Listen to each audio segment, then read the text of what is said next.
আপনিও কি অন্নপূর্ণা ভান্ডার সম্পর্কে অনলাইনে প্রচুর ভিডিওস দেখে ফেলেছেন, কিন্তু বুঝতে পারছেন না আসল সত্যটা কি? অর্থাৎ যারা আগে লক্ষ্মীর ভান্ডার পেতেন তাদেরকে কি আবেদন করতে হবে অন্নপূর্ণা ভান্ডারে? হ্যাঁ, আজকে মুখ্যমন্ত্রী শুভেন্দু অধিকারী এটা কনফার্ম করেছেন যে আপনি অলরেডি লক্ষ্মীর ভান্ডার পান বা না পান, আপনাকে কিন্তু অন্নপূর্ণা ভান্ডারের জন্য আবেদন করতে হবে। সেই আবেদনের পোর্টাল চালু হচ্ছে এই সামনের সোমবার থেকে এবং 90 দিন সময় থাকবে আপনার কাছে আবেদন করার জন্য।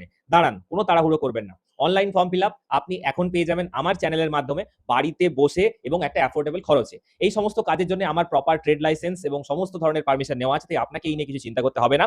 ফর্ম ফিল আপের জন্য আমাকে স্ক্রিনে দেওয়া হোয়াটসঅ্যাপ নাম্বারে যোগাযোগ করতে পারেন। তবে যেটা আমি কাজ করি, আমি একটু নিট অ্যান্ড ক্লিন কাজ করতে পছন্দ করি, সেই জন্য সোমবার ফর্ম খুলে গেলেই হুড়হুড়িয়ে যে আমি আবেদন করতে শুরু করবো এরকম ভাবে করবো না। আমি প্রচুর আবেদন করেছি বিভিন্ন ধরনের ফর্ম, তো অভিজ্ঞতা যেটা বলছে যে প্রথম 2-3 দিন আপনার সার্ভার এত জাম থাকবে, হয়তো আবেদন হবেই না।